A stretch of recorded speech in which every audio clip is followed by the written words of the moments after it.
Blog Talk Radio.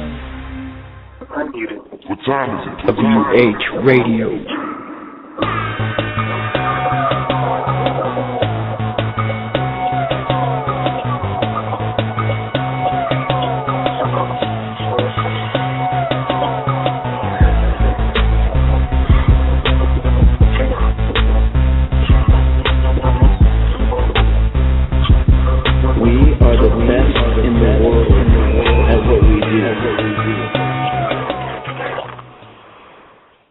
Welcome back, ladies and gentlemen, to WrestlingHeads Radio. You guys get some live here with Chris, Toby, and Oscar. What's going on, gentlemen?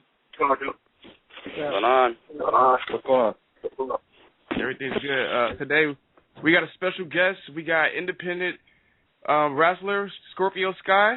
What's going on, Scorpio? Hey, how you doing? It's good to be here. Thanks for being on the show, man. For those that do not know who Scorpio Sky is, he is an independent wrestler based out of California. He's done work with the WWE, TNA, and much more. We'll definitely get into that in the middle of the show here. But yeah, let's go ahead and start the show here. First of all, Scorpio, we want to thank you for basically taking out the time to hang out with us today.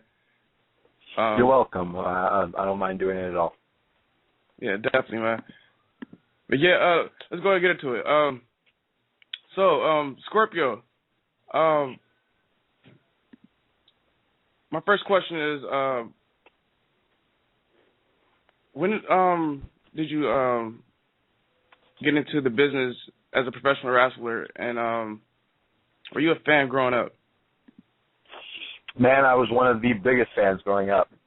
I was always the weird kid that liked pro wrestling, and people were always like, well, why do you like it, and that sort of thing. And as I got a little bit older, I met a couple of friends that enjoyed it as much as I did, and it's kind of one of those things. I always knew I wanted to do it. I never had aspirations of being a fireman or a police officer like other kids. I always knew I wanted to put some spandex on and be a wrestler. So once I got old enough, I started training a little bit here and there, and then I full-time started training while I was in college, and I started wrestling about 2003 is when I really got going. And ever since then, it's been full speed ahead, no breaks. It's been going straight for 10 years now. Yeah, definitely. What were some of the guys that you looked up to when you were growing up? I was one of the biggest Bret Hart fans ever, man. Like, growing up, Bret Hart was like the guy. The first guy ever really that caught my attention was Superfly Jimmy Snuka, and that's when I was a kid. I'd run around my place, run around the house barefoot, and I think that's what was so cool about him, because he was like barefoot, and he had the wild hair, and he'd fly through the air and do things that I'd never seen before. So he was really the first guy that caught my attention, and obviously I liked Hulk Hogan, and I liked the Ultimate Warrior just like everybody else, and the Macho Man. As I got older, really got into Ricky Steamboat.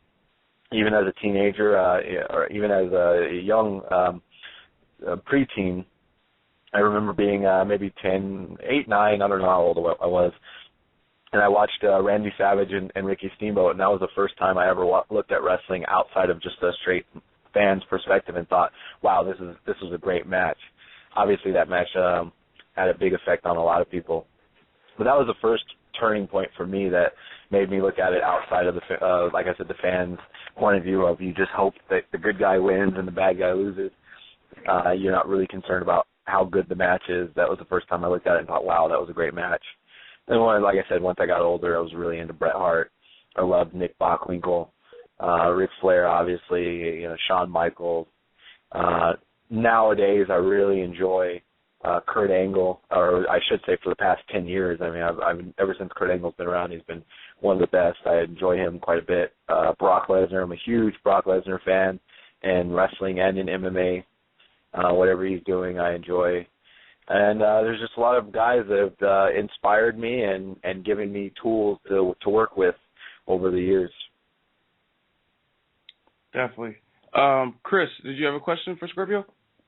Absolutely, and nice to have you on the show, man. A big fan, and I love the Nick Bockwinkel reference. I'm a huge Nick Bockwinkel fan since way back. My question is, I mean, you sort of answered a little bit of it, but did you, when you decided that you wanted to become a professional wrestler, did you have support of your family when you eventually told them? Oh, definitely. I didn't have the problems that a lot of guys have where, their family's like, what are you talking about, pro wrestling? Everybody was really supportive of me. I think they just saw how much I enjoyed it and how much I loved it, and that it wasn't going away and it wasn't a phase. I think my mom thought it was just a phase at first, and then she started seeing me coming home limping and, how'd training go today? And, oh, yeah, it was great.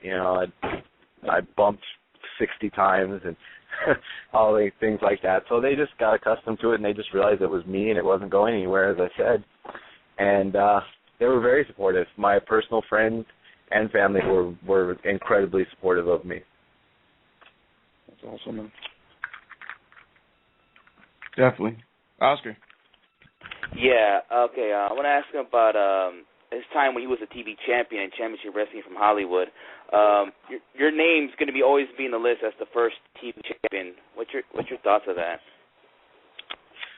That is, to me, that's awesome because, as long as Championship Wrestling from Hollywood will be around, and even after it is no longer around, the people that grew up watching it, that enjoyed watching it, they'll be able to look back and they'll have memories of it, and think Scorpio Sky was the first television champion. He held the championship for a year, had some very memorable matches and rivalries, and that's something that I take a lot of pride in.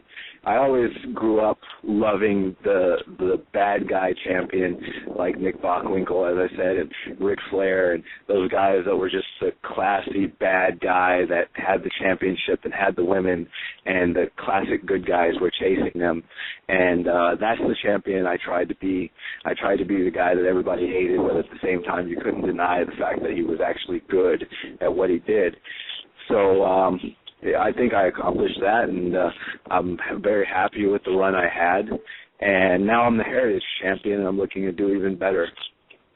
Yeah, I have to say, you and Willie Mack's rivalry was classic. I remember when he joined the Experience, he freaking made errors on purpose just to get in your skin.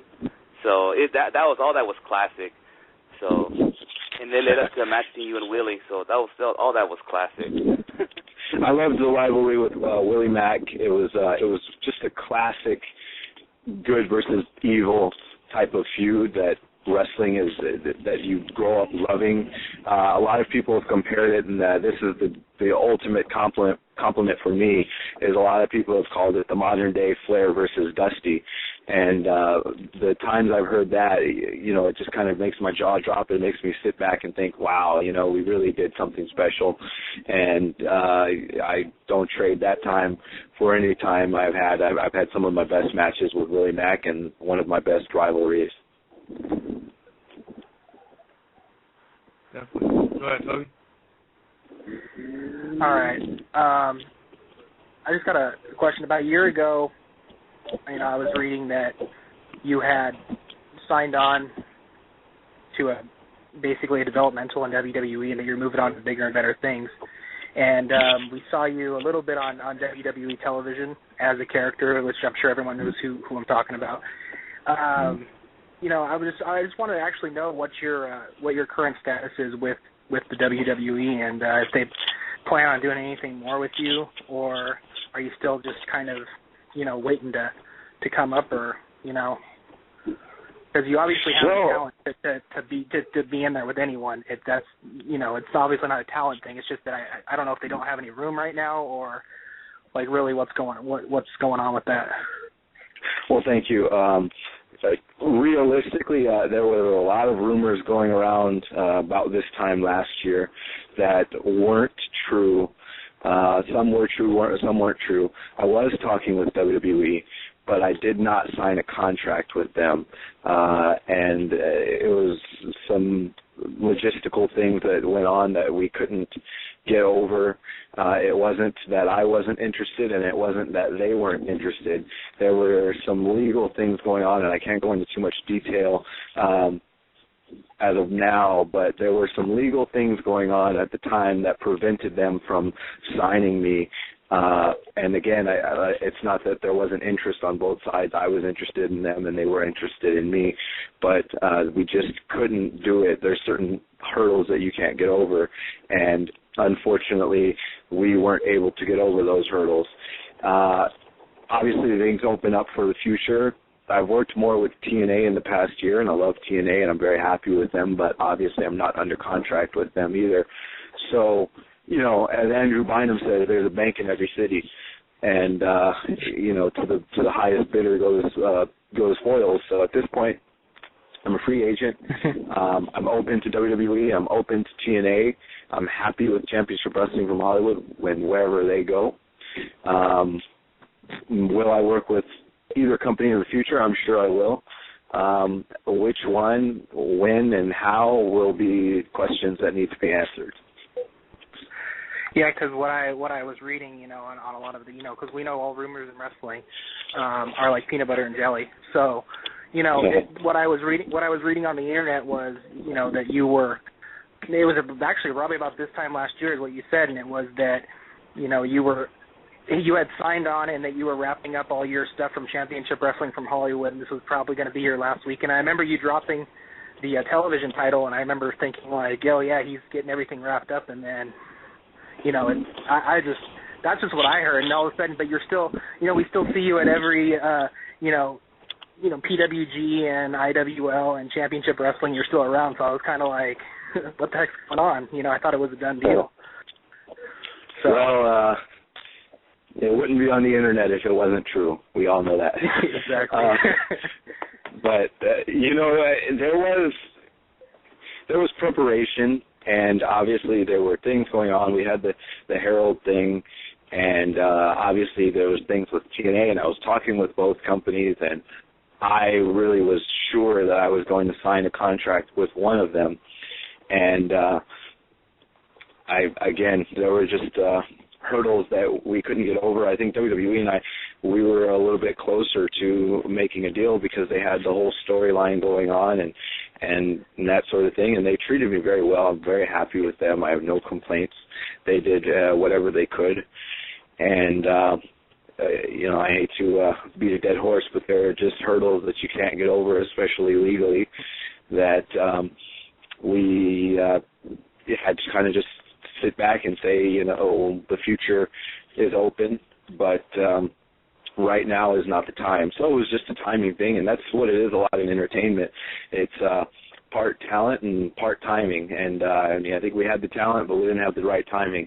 We still have a good relationship with them, and you know, hopefully in the future we'll get to do something with them. There's a lot of guys there I'd like to work with, and it's very interesting. I know so many of the guys that work there now that it would be almost like a second home. I mean, they've got Claudio Castagnoli and Daniel Bryan and what's Generico's up there now, and Tyler Black, and there's so many guys there that I know, and some of them that I've worked in the past, that it would be a pretty easy transition for me, I think. But it would have to be the right deal. I wouldn't, you know, jump at any old offer. It would have to be the right circumstances for myself. Definitely. Yeah, I want to kind of piggyback off of what Toby was just talking about. How is it like working as a character Harold with Daniel Bryan and Kane?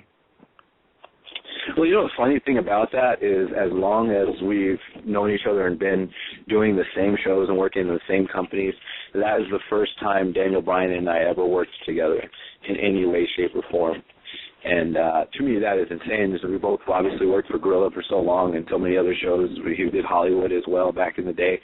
And we never got a chance to work with each other. And I really wanted to work with him. And he's one of the guys that actually would definitely be chomping at the bit to work with had I gone to WWE, or if I go to WWE sometime in the future.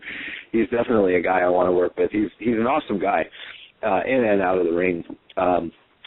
You know, what's crazy also is when he was on the independent circuit, he was a very serious character most of the time.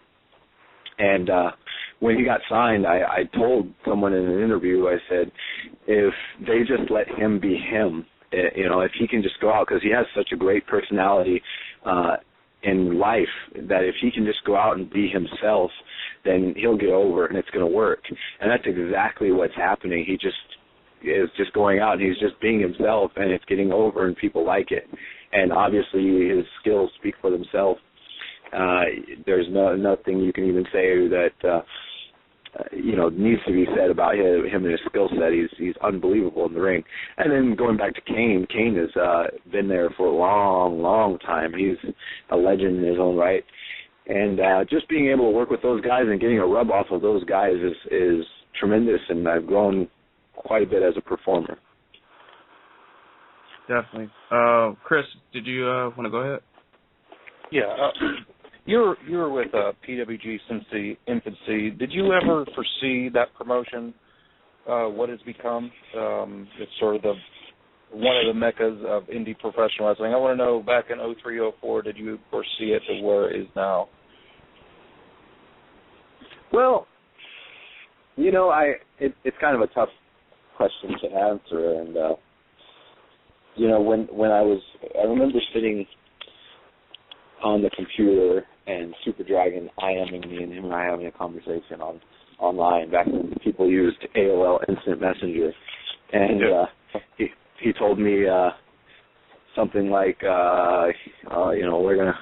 I think we were trying to get someone to book us against each other on a show, and they had already had plans for us to do something else, and he said, "It's all right, we'll wrestle each other in my promotion." And I'm like, "What promotion is that?" And he said, "I'm starting my own promotion," and it ended up being Gorilla. But when it first happened, I thought it was just gonna be a one-day thing. I didn't know they were starting, an actual federation or whatever. I thought it was just gonna be a one show, and that was it. And then one show turned into two, and into three, and here we are. 8, 9, 10 years later, whatever it is, and they're still going. Once they got rolling, I did see it turning into something big, especially when they had AJ Styles and Samoa Joe and these guys on the show, and made a really big deal. And I mean, we all kind of looked at it as West Coast ROH, and it just became a big thing, and it rolls from there. And obviously they're still at it, so they're doing something right. It's sort of like the same situation being with Hollywood since the inception, but the only difference is TV. I mean, it's sort of like you're in the same situation with, like I said, it's hard to say what will Hollywood be in 10 years. I mean, it's hard to predict the future, but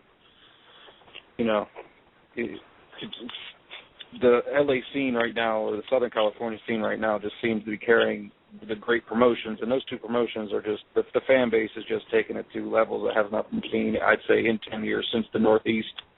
And it's pretty cool that you were not only with PWG at the beginning, but now you're with Hollywood at the beginning as well. Yeah, I really think there are a lot of good things and potential for Hollywood. They've been doing it for a couple of years now. They're still on television, which actually kind of surprises me, not because it's not a good product, but because here we are, 3 years later, something like that, and they're still putting out weekly television, and not only doing that, but actually advancing and getting bigger. And now they've got the deal with Mavs TV, and they're getting the episodes up every week online, so everyone has a chance to watch them. So the magic of the internet, now people all over the world can watch our show weekly, not just people here in California. And people are watching because you find yourself getting recognized a lot more. I go in to buy gas, and the guy at the counter is freaking out that I'm going in to buy gas, and he knows who I am. And, people on the freeway next to me are recognizing me, and I'm taking pictures with people in Target, and it's all off the television show, which is pretty interesting. And it feels good in the sense of that people are watching. So that's it's a good thing, and hopefully they'll kind of snowball with that, and things will get even bigger. Well, like you just said, people, even on my perspective, is different from these other three on the Northeast. I finally get not have to watch it on the internet anymore. I can watch it on Map TV, and I'm trying to tell everybody about it. And what's crazy about it, I don't really have to, because you guys are doing it. People are turning it on without help. I mean, they're obviously seeing a great product on television, even on the East Coast. So we're just happy you get to see it on TV. And then the great thing about it is, as good as people think the product is, I think we're still in the sprouting phases. There's so many things that we could do better, and that I think we will do better with time. The product, honestly, if it stays consistent, stays running, and they keep doing what they're doing and adding the right elements and the right people, I think in the next year, 2 years, the product could actually be 2 times better than it is now, actually, and I truly believe that. There's so much potential. There's talent, and the talent's getting a lot better. If you look at performers, even myself, Willie Mack, and P.P. Ray, and all these guys, we're so much better even now than we were a year or 2 ago off the television exposure and the practice we get for TV. And you know, guys going to TNA and coming back like Joey Ryan, they bring that knowledge. Or myself, I can go and TNA and WWE and come back, and I can bring knowledge and, you know, hey, this is what they're doing over there. Why don't we try it? And I think there's a lot of things that we can do that will elevate the game of the show, and hopefully we can do that, and the fans will enjoy it even more, and we'll build that fan base. Absolutely. Definitely. Oscar? Yeah, I want to ask you about your time in TNA. It seems like when Austin Aries returned to TNA, because he was in in Hollywood before he was in TNA, but like I said, when he came back, I've been seeing guys like you and Johnny Yuma, Joey Ryan, Adam Pearce appearing in TNA. Did Austin Aries returning to TNA kind of like helped you to get in TNA in some sort? You know, I think it was more along the lines of he might have, but I won't downplay that. But I think it was more along the lines of they were watching and were kind of making waves and doing the right thing. Some guys that worked with us ended up going over in there and working, and obviously we had a good reputation with those people, David Lagana being one of them, and he was able to help get a foot in the door for us.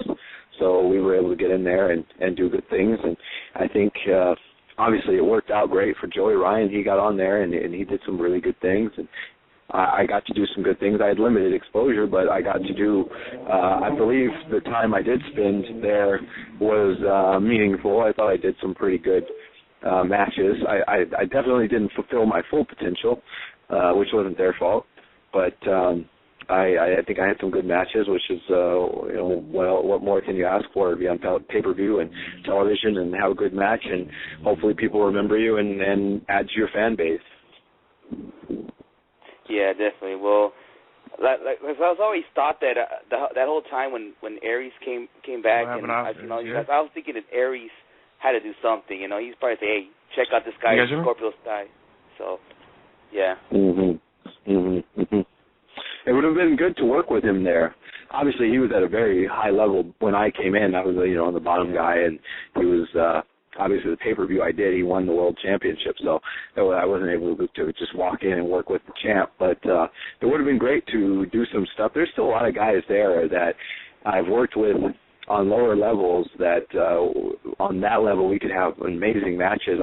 Bad Influence and myself, we could do some good stuff, and obviously, like I said, Austin Aries. I never got to work with AJ Styles. He's somebody that would be great. Samoa Joe, and even guys that, you know, are superstars like Kurt Angle. I would love to work with. I think just our styles would mesh together pretty well, and there's a lot of talent there. Chris Sabin, you know, he's another guy. There's a lot of talent there. Yeah, definitely. I think we might have lost Skip. No, I'm right here. Oh, okay. All right. I heard you. All right. I guess I'll go next. I just got. What's your? My question actually, Scorpio, is what's your favorite promotion to work for now that you've worked for, gosh, more than probably 2 handfuls of promotions? You know, who do you like to work for, and not only that, but where do you have the most fun? Like where do you have the most fun wrestling, I should say? Definitely Championship Wrestling from Hollywood. I've got a lot of good friends there. The company is very good to work for. They're really good. The booking staff is great. Dave Marquez is great. The whole roster works hard. I've got the experience character going with Christian Cole, who's one of my best friends, and Big Duke. So that is one of my favorite places. That actually is my favorite place to work.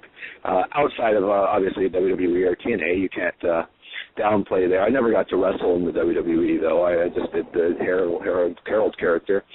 I've had backstage matches, but, it's a very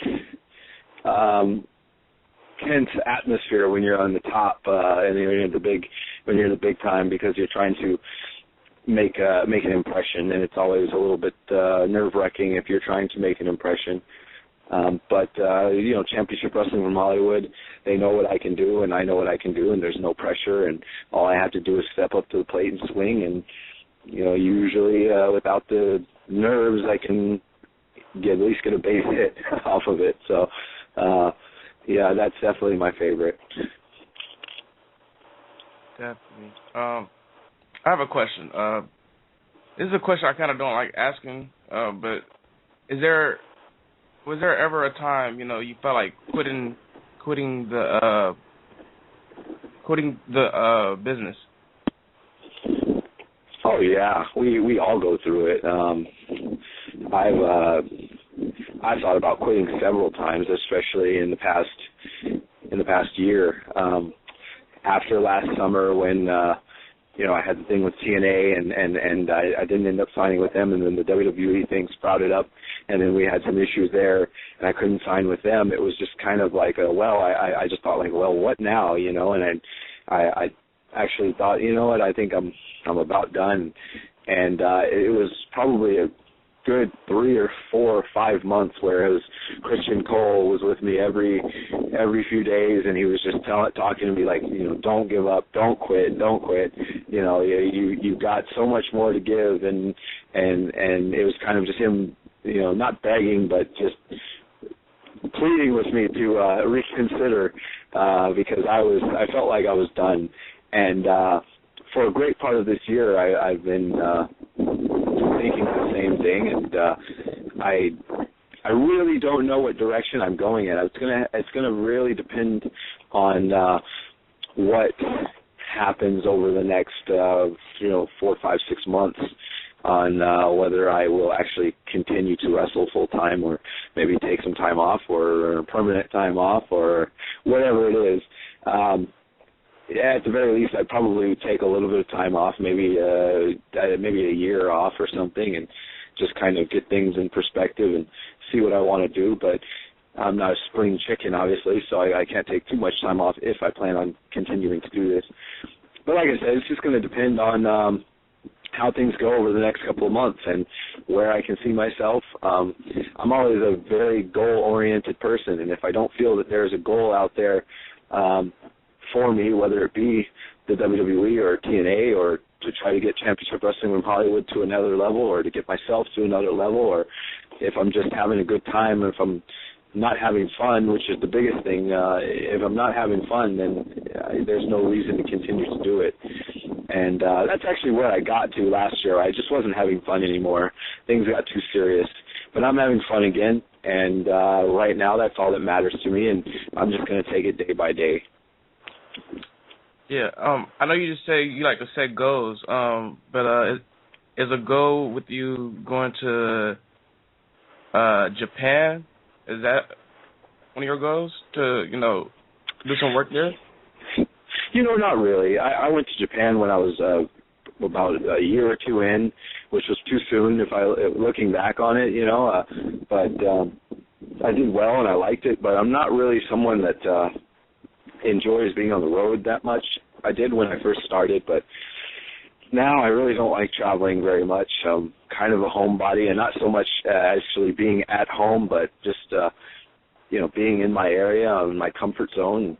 When I get on the road for too long, I start missing simple things, like I miss driving past that 7-Eleven on the corner, and little things like that I got to become accustomed to every day. So I don't see myself going to Japan for like 3-month stretches and that sort of thing. But reality, the biggest thing is just if I'm having fun or not. If you're not having fun, it's not worth it because, unless you are making John Cena money, it's just it's not worth it because you're not going to make enough money for it to warrant not enjoying it, and it's too dangerous to not have your heart into it. Definitely. Chris. Yeah. Now you were trained at Revolution Pro, Rudo's dojo. Yeah. And my question was, who were some of the guys that trained you, or who would you consider your mentor?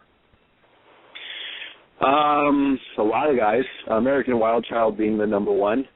Also, Ebony Blade and Mr. Excitement and Disco Machine. Those guys were obviously really big helps for me. And just over the years, I got to learn off of a lot of guys through working with them or just rubbing their the mind of knowledge or whatever you want to call it, just kind of picking their brain. Guys like Matt Sinister and Frankie Kazarian and B-Boy, Super Dragon. Steve Carino has been a big help for me. I was a huge mark of his and used to bug him online when I was a kid, going back to AOL Instant Messenger. And he was always a really big help to me. And Adam Pierce is a big help and a brilliant guy, and I like to learn off of him. And I've been helped by a lot of people, and I take all of it, and I try to hold on to it and pass it on to others, and try to master it. One thing, before, real quick, you were with Aerial Express with Quicksilver, and I know that he had that concussion. Is he fine, or is he ever possibly coming back, or maybe I don't know. In life he is absolutely fine. He's great. He's happy. He's married. He's got a kid. He's a normal person. He's enjoying that. But he will never come back to pro wrestling. He's very happy outside of wrestling. Because that's great. Because we never, we heard he had a concussion. We never knew if he was fine. You know what I mean? And as a health wise. Health wise he's great. I actually really haven't talked to him for a few years, but he's great as far as health goes. I do keep tabs on him. I'm not going to let him get too far out of touch. Yeah, that was a great tag team, though. I loved that team. I thought we were kind of a little bit ahead of our time because nowadays in this area you've got guys like Rock Nest Monsters and the Young Bucks and all these great tag teams, PP Ray, and I kind of kick the wall sometimes. I think, man, I wish we were around now because the Aerial Express against the Young Bucks and PP Ray and the Rock Nest Monsters, I mean, those are just classic matches that could happen. And the styles that they're all wrestling now, we were doing, 10 years ago, and it's not like we invented the style or anything like that. I'm just saying it wasn't done a tremendous amount, at least out here at the time, and now it's a really big thing out here, and tag team wrestling is hot. You can give that to the Young Bucks. They're the ones that really made it hot, but I think we kind of was sprouting phase. We were like the seeds that were planted, and actually, got the compliment from the Young Bucks that they said they used to watch us, the Aerial Express, and that inspired them quite a bit, and that's the ultimate compliment because they're like the best team out. So definitely. Yeah, it was that chase. It was that chase for you guys going for the belts. I mean, that's when I first started saying, "Whoa, this team!" It was that initial chase that caught my eye. It was pretty awesome. Yeah, with Arrogance, that was great. Looking back, if I had known that he was going to end up retiring, I guess 2 years after I ended up losing the mask and kind of going out on my own, I definitely would have waited and gotten 2 more years out of the Aerial Express because we were only together for about a solid 2 years, from like 2003 and 2004, and so about 2.5 years we split in 2005. But we had a really good run, and we put quite a staple in the area, even in a short period of time. And imagine if we could have been around for another 2 years. We just missed the Young Bucks because the Young Bucks kind of really started blooming in 2007, and that was right about the time Quicksilver stopped wrestling. So I always think, man, if I had just waited maybe 2 more years and gotten 05, 06, 07 down with the Aerial Express, and then maybe go out on my own. But you can't look back. You just have to move forward. Everything happens the way it is. Great. Well, guys, I'm going to have to call it a night on. Unfortunately, I've got to move on to the next phase. But I enjoyed doing the interview. All right, Scorpio. I hate to cut you short. Scorpio, you want to throw out your Twitter or anything before you? Yeah. Follow me on Twitter at Scorpio Sky, and come check us out at Championship Wrestling from Hollywood live if you're in California. If not, check out HollywoodWrestling.com and YouTube Championship Wrestling from Hollywood. All the new episodes are up every week, usually on Sunday. Definitely, man. We appreciate it, man, and we'll try to get out there. Sounds good. Take care, guys. Thanks, Scorpio. Thank you. Bye-bye. Definitely. Great guest there. Wish we would have had him longer. I had a couple more questions. Yeah, I had a couple more questions for him, too, but it was all good, though. We could have probably gone for 2 more hours, but, yeah, we'll get him on again. Yeah. Yeah. But, yeah, let's take a real quick commercial break, and then we'll get to some wrestling talk. You're on WrestlingHeads Radio. We'll be right back. Yo, welcome to WH Radio. Today's show is brought to you by the good people down at WrestlingRambles.com. For the latest in wrestling news, in-depth blog, and hot topic discussion, hit up WrestlingRambles.com. Remember, it's not just any ramble, but a Wrestling Rambles. WrestlingRambles.com.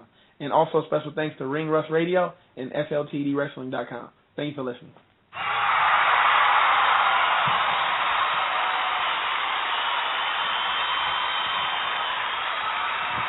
Yep. WH Radio, welcome back to another show. Now since Scorpio is off, we might as well announce our guests for later on in the week. Shall we? Got them? Yep. Yes, we should. Yeah, let's do it. Our guests we have 2, not 1, but 2 guests. 2 guests on Wednesday. And actually one of those wrestlers were mentioned in Scorpio Sky's interview. Peter Avalon from PP Ray will be live here on WrestlingHeads Radio this Wednesday. Same time, 11:30 East Coast time, 8:30 Pacific time. And our second guest will be here at 9:15 Pacific time, which is, what, 12:15? 12:15. Yes. 12:15 East Coast time. I'm just going to let Oscar announce this one because Oscar's been working his ass off to get this person on the show. Well, I already kind of announced it last week, but then I guess I'll say it again. We're supposed to have her on Wednesday, but I've been trying to get her on since April, May, whenever the Quintessential show was going on. But ever since after that, I was trying to bring her on the show. But Candice LeRae will also be on the show on Wednesday. So there you go. Definitely. 2 wrestlers are going to be on the PWG 10 card. So this is basically a PWG week to help promote the show, which is going to be this Friday. And everybody from Wrestling Heads is there. Me, myself, Chris, Oscar. We got Toby there. His girlfriend's going to be there. And I believe Bruce is going to be there. So the whole squad is going to be there, except for Matt, because Matt does not know what PWG is. He's definitely missing out. Ryan, he never wants to travel, so. You know what, Skits? You gotta kidnap him one day. I swear, you gotta tie him up or something. Like man. 18. There's not enough room as it is, anyways. They sell out too many tickets. That's one less person that's there. That's fine. That's the way I look at it. I didn't even get a fucking ticket, guys. I'm gonna have to stand up and wait in line or something. Wait, you didn't get one for 10 yet? No, I didn't. We waited because we went on there that night, and I was trying to get front row. We couldn't get front row, So then I was like, whatever, I'll get them like later on in the week, and they were sold out within 2 days. And by the time I went back on there, they were gone. I'm like, fuck. So I talked to this one guy I know. He's from Philadelphia. He's going, and he's gone quite a bit. So I don't know if you guys know, but anyway, he told me the earlier you go in the GA line, a lot of people buy front row and don't show up, and they automatically put those tickets for sale. It's the no shows. So if you come early, you'll get a seat. I'm not saying per row, but you know what I mean? A lot of people for sure. Buy tickets. A lot of people just buy tickets and just no show. You know what I mean? Okay, well, I have a question. I have a question for Skits. Are you going to put the title on the line on 10 this Friday? Nope. I'll wait for SummerSlam, damn it. Okay, wait for SummerSlam, okay. I'll be holding that title at the PWD show. Woo! So at least you get to hold it. Oscar didn't give it to me for like a month and a half. Yeah. Damn greedy for that damn title. And then he took it from me that night. He gave it to me for like 3 hours, and then he went off some fluky tiebreaker, and then said, "It's my title now, bitch." Well, I just want to be 2-0 at PWG, so. We can still do our predictions, though. We can do it on Wednesday show. We don't have to do it now. Yeah. But anyways, Chris, if you can save us some seats, man, that'd be cool. I know you got front row, so maybe just I'll give you a jacket or something. You can carry it in, and maybe just slap like six chairs right behind you, so we can all sit together. That'd be pretty cool. I'll do my best. And then save one for I'll try my hardest. Because I want to see next to Mysterious Mexican. My best. He could be listening right now. He could be listening right now. Dude, I already called that, though. I want to sit next to Mysterious Mexican this time because I couldn't hear him last time, and, like, Skits is cracking up the whole time, and I'm like, I want to sit next to him now. So nobody wants to sit next to Mysterious Mexican. He has the most retarded shit ever. So what I was going to do, I was going to bring stickers and just put reserved. I was going to slap them on seats. I don't know if that's going to work, but you know what I mean? Well, we'll add up the amount of seats what we need when we get there, I guess. So, what time you guys get there? My girlfriend wants to know. Me and Chris are there early, so. What time are you going to get there? Because my girlfriend wants to know. Because I got to stand in the buy a ticket line. I'm going to be there like uncomfortably early. Like whoever's with me is going to be like, Jesus Christ, this kid's got issues. Well, it looks like me and Chris are going to have issues that day. Yeah, because I'm picking the exact seat I want. So, and it's not going to be behind that guy that was the camera person either. He was killing us. Yeah. It seems like if you go right by the aisle, that's actually by far the best seats. Are the ones that you have to get there at they don't film there, and you have to get there at I don't know, maybe like 10 o'clock in the morning to get those freaking seats. I don't even know how what time, but I don't know. If you guys want to show up early, maybe I can bring out a board game or something. I was there at between 3:30 and 4, and there was probably 6 people in front of me, which is crazy because as the day grew on in the line, didn't it seem like the line was growing and growing and growing? Remember that? Yeah, because people they all save seats. Yeah, they save seats for their buddies and shit. Like one guy will show up, and then 8 of their friends will show up, be like, oh, yeah, thanks for saving our seats. And then, we're all like, fucked, What the fuck? Yeah. I saw guys who were in the front row who showed up friggin' 10 minutes before the show started.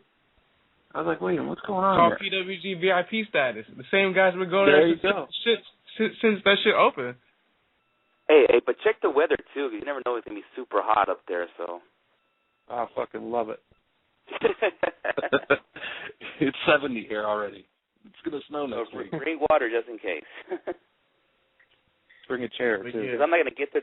I'm going to get there to probably like 6:30, so I'm going to have to use Mysterious Mexican as a freaking carpool to get in the carpool lane, so I get there faster. Okay, my girlfriend just said she wants to get there at 1. What time are you guys planning on getting there for reals, though? Because she just said let's get there. Chris is the driver. That's what she said. Wait, you're going to be there at 1? It's Chris. Are you seriously? Wait, who's it? If I have to, yeah, I'll do it. WrestlingHeads. Okay. WrestlingHeads, we're talking about Pro Wrestling Guerrilla. In case you guys did not know, in case you guys just tuning in, we are all going. We're trying to figure out who's going to say what seat at what time. So we're definitely going to get into some Raw talk in a minute. and some SummerSlam talk and some other stuff that's going on. Yeah, no, but for sure that sounds. She wants to be there at 1. I don't know. I'm like, fuck. We're gonna be there from. That's like 14 hours of standing outside, and that's a long freaking time. But whatever. That means dedication. Drake better win the title. That's all I say. That's dedication, and you'll get seats. Yeah. Yeah, you'll definitely get seats, guys. But for sure, Drake better win the title that night. If we gotta wait that long, I better see fucking Drake win the title. That's all I gotta say. I'm actually gonna play a Drake There's gonna be a title promo. change. There will be a title change somewhere. There's definitely gonna be a title change. Which one it is, but there's definitely gonna be a title change. Yeah. But yeah, tonight, Raw. Before we talk about the matches, let's rate it. 1 through 10, what do you guys give it? I give it a 7. Maybe a 6. I was gonna say 7 as well. Yeah, probably like a 7. I didn't get to see the last hour of it though, but the beginning of it was pretty good. Mine is Daniel Bryan. I mean, it's a 5 for me. The Shield match I wish could have been longer. I mean, I wish that was longer. I like the promo with Daniel Bryan with the beard at the beginning. That was okay until Wade Barrett came out, but I'd say 5. Yeah, so I'll tell you what, I was just going to say real quick, though, the Wyatt family is, like, by far the coolest fucking thing that's on Raw right now. I don't know if you guys agree. It's just every time I see their entrance and shit, it's so well done, and it's just the coolest fucking thing I've seen in years. This reminds me of the Attitude Era and just it being that's what wrestling should be. I don't know if you guys agree with me. I just think it's so well done. All their promos. Yeah, I agree with you. I mean, if they were in the Attitude Era, I think we could have seen like more Stranger Things. Like example, they might bring like a dead animal or something, you know. I mean, yeah, they would have bring a dead animal if this was the Attitude Era, or they would have like a butcher thing. They would have like blood in their face, like something like that. Like the Texas Chainsaw Massacre. So that's what they've done in the Attitude Era. What do you think, Oscar, about the fire match? If it's official, I'm excited because I'm going and I'm going to see a fucking Inferno match live. So I'm hoping they do it because I've never seen an Inferno match. Am I the only one that's not going to SummerSlam? Hey, Toby, I know Brand's selling a ticket, so. I didn't buy. I told you I've gone the last 2 years, and both the last 2 SummerSlams just blew so hard, and I didn't even have fun. You know, the only time I had fun was me and Bruce bullshitting the whole time, and there was like one good match out of all of them, and I was like, you know what? When tickets went on sale, I don't even want to go this year. It was just so bad. And this is the last show. The card is so good. I'm hearing that's going to be in Los Angeles. There's rumors back and forth because like you guys said. Okay, I heard another rumor though. No, I heard another rumor that said that it's going to be in Los Angeles every year, and they don't plan on changing it anytime soon. That's just what I read. Well, I read it, and it's on Wikipedia. It's permanent. It's the permanent spot for SummerSlam LA. But at the same time, I'm hoping Skits is right. Like, I hope it's the last time because I'm getting tired of SummerSlam. Why can't we get something else like a Royal Rumble? Like, I don't want to be spoiled here. Like, that's for all listeners. You know, that's from the state. But like, I'm trying to say, we got SummerSlam here. Why can't SummerSlam somewhere else, like in Miami or? But you thought in Miami. Hey, fuck it, beach fair. Or fuck one of those other beach cities, you know, would have nice beaches. You know what? I think you have a fellow wrestling head that's waiting here in hold. Is that who I think it is? Yes, it is. What's up, guys? Oh, shit, Josh. Yeah, finally. Man, I kind of took that Scorpio laugh, dude. I got a couple questions. Yeah, Scorpio's gone. All right. Well, anyways, I was talking about I know you guys were talking about SummerSlam, out of the years I've gone to, there were like a couple that I disliked. The only thing that came out of my mind permanently was SummerSlam 09 when Taker like came out of nowhere from the TLC match. That shit was crazy. Oh yeah. But as far as I know, this year's SummerSlam looks well done. I just hope the send-off is like better than last year's SummerSlam. Yeah, Josh, I remember that SummerSlam 09. I lost my voice because I wanted CM Punk to beat Jeff Hardy so bad because I was getting sick and tired of Jeff Hardy. Yep. And then when CM Punk went, I was like fucking yelling, and I was laughing at all those Jeff Hardy fans. And there was this fat black chick who was like, she was dressed like Jeff Hardy, and I was laughing at her. And you know what? I lost my voice that night. Entrance light flicker when CM Punk was raising the title. Did you see the entrance light flicker? No, I don't think so. Just the light just went out, and then all of a sudden I thought that was Jeff Hardy in the floor, but it was ended up being the Undertaker. I was like, holy shit, you know. But it was rumors. I remember there was rumors going around the Undertaker was going to appear and start a feud with CM Punk because there was rumors around that Jeff Hardy was leaving the WWE. So yeah. Yeah, what was trippy was that whole when he was raising and like, you know, parading around with the belt, I see the lights kind of like flickering back like on and off with the entrance. Then all of a sudden the fucking lights turned off, and I was like, holy shit. Next thing you know, you hear a gong, and I was like, shit, no way. Then Taker popped out. I mean, that's cool. The next year at SummerSlam, where it was Kane and Mysterio and how Kane was bringing in with the casket and the Undertaker was there, that was pathetic. They fucking, like, buried the Undertaker right there. I remember that. I was confused. I did not like that at all. Yeah, I was confused that year. I was like, okay, what's going on here? Like, Undertaker all of a sudden, like, he was saying something to Mysterio, and, you know, I'm watching it live. I'm not watching it on TV, so I don't understand what he's saying. The next thing you know, he turned around and he said, it was you or something like that. And then he kind of gotten weak. That was when the time that he was weak until Paul Bearer made his return and became who he was. So, yeah. I remember all that. But like, I just remember it going that year was I didn't understand what was going on. Like, what's going on here? I hated the fucking Team Nexus versus Team Cena, not Team WF, Team Cena, and I hated that so bad that the ending was terrible. But Daniel Bryan made his return on that show. I was shocked. I was like, what? You know? Yeah, I know. Well, that was like the only thing I got out of it. But I mean, I hated the ending to that pay-per-view too. But you know, okay, but 2 Josh, years ago.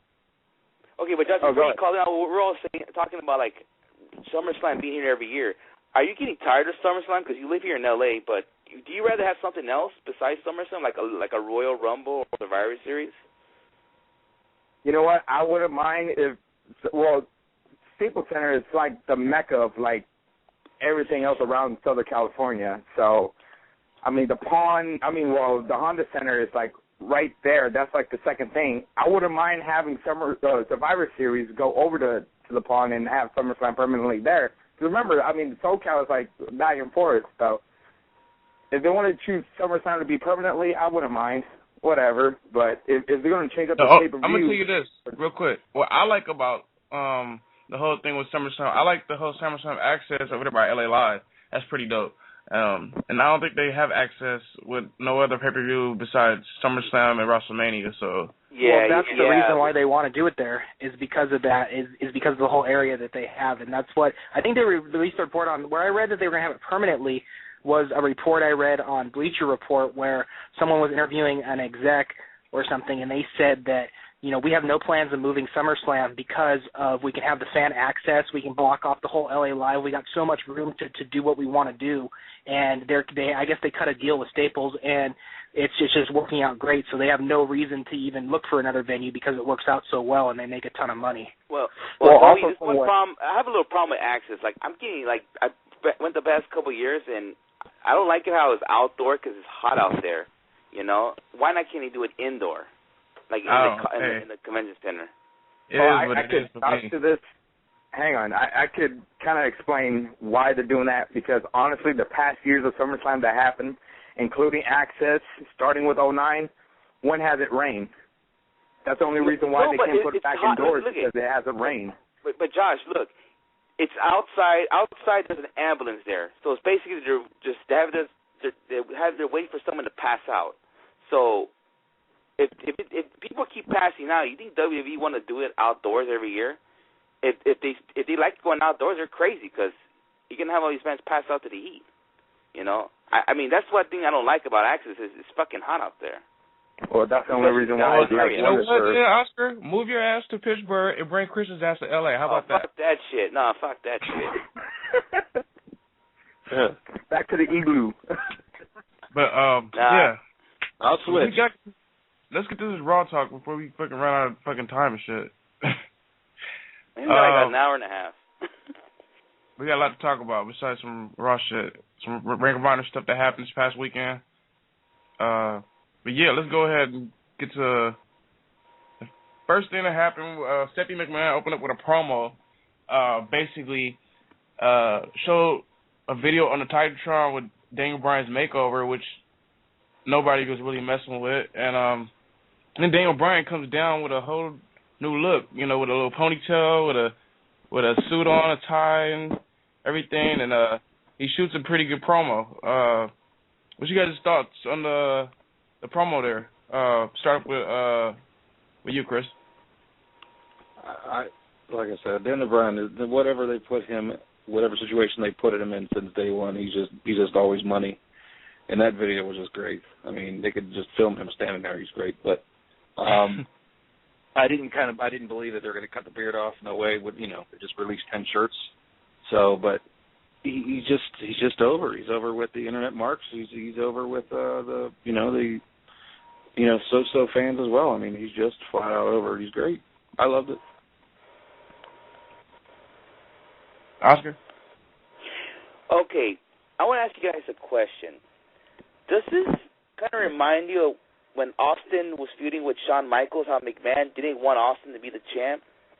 Yeah, so definitely. It's kind of going the same way. Mm-hmm. Same exact thing. Yeah. So Vince is going to do something. Yeah, he's going to do something.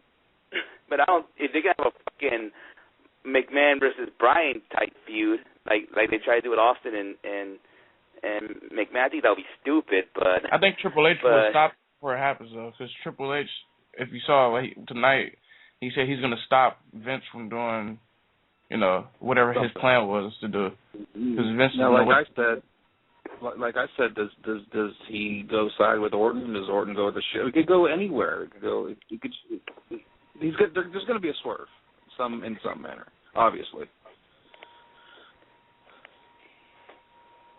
Yeah. But yeah, after that, Rob Van Dam went one-on-one with Del Rio. Alberto Del Rio. Who's back on TV. They tried to.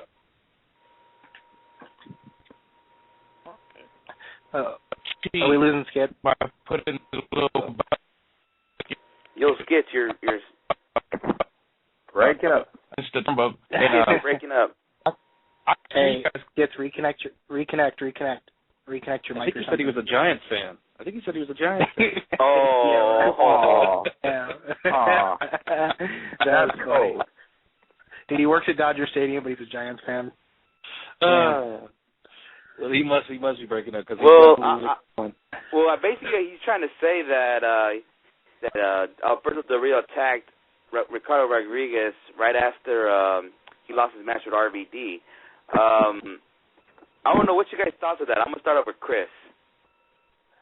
What, when Ricardo got beat down? Yeah. Yeah, I think we talked about that 2 weeks ago. That what are they going to do when he comes back? And I think somebody said that maybe it's time for him to split. It's just I think it'll make it makes Del Rio look like more of a heel.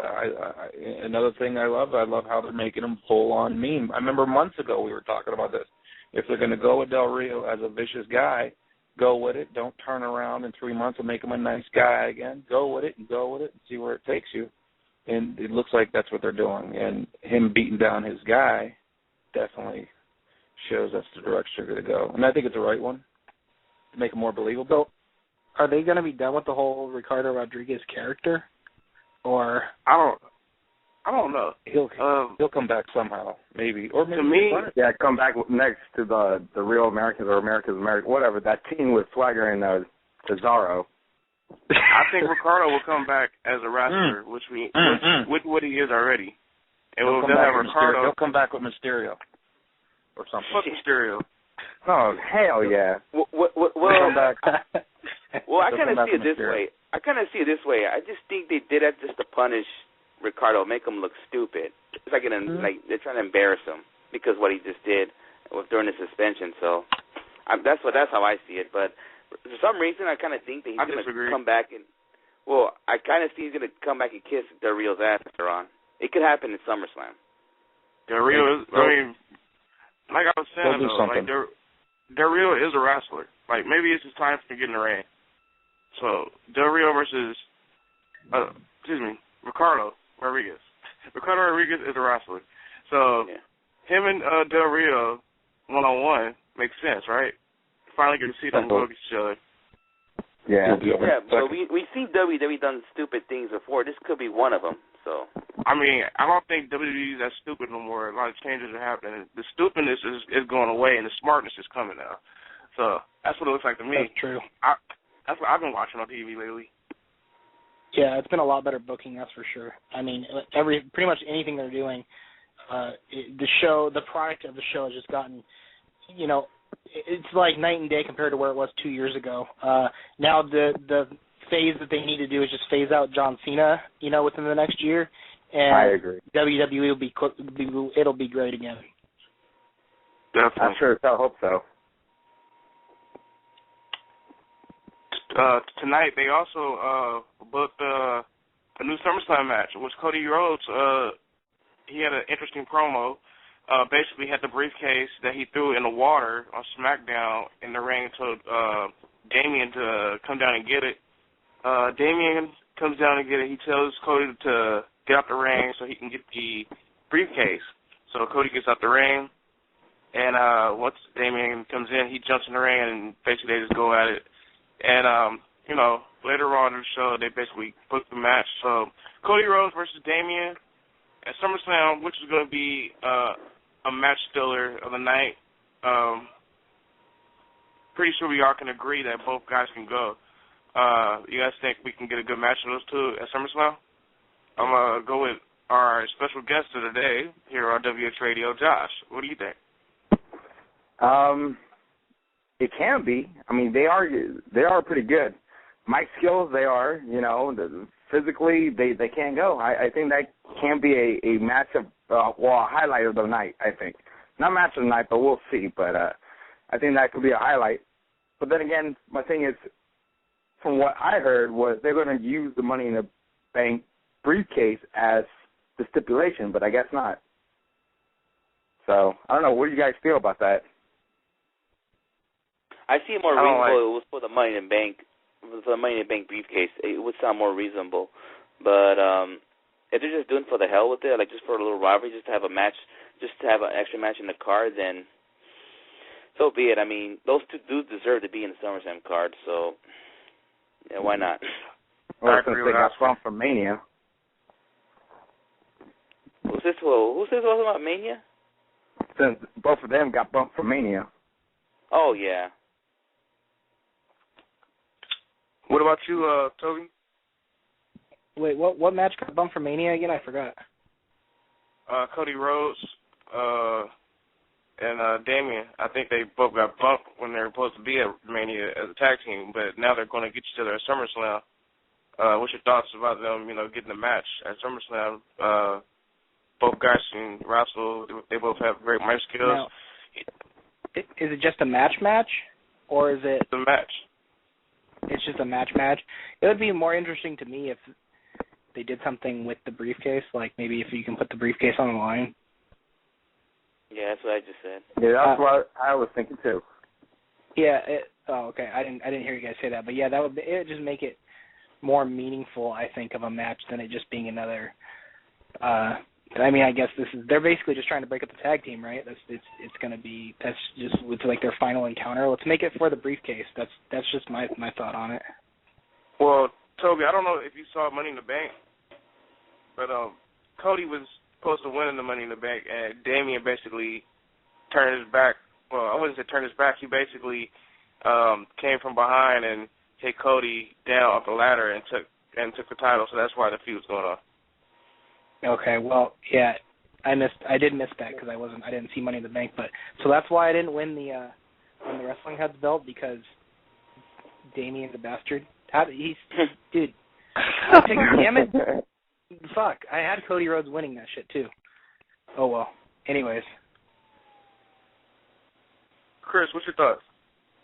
I mean, I think Damien's doing exactly what we talk about on this show, is the comedic aspect of holding the Money in the Bank with that segment, jumping in the water, can't swim. I mean, he's just there for that comedic aspect, and not only that, he could wrestle, and I think it would be a smart decision if they keep the Money in the Bank, whatever contract with him, and just continue it, because they could go a year with Damien. I mean, he's proved that already right out of the gate. He's definitely the more over in this feud right now. I mean, he's definitely done, come across more with the crowd, in my eyes anyway. Yeah. To keep it, And I'm looking forward to it.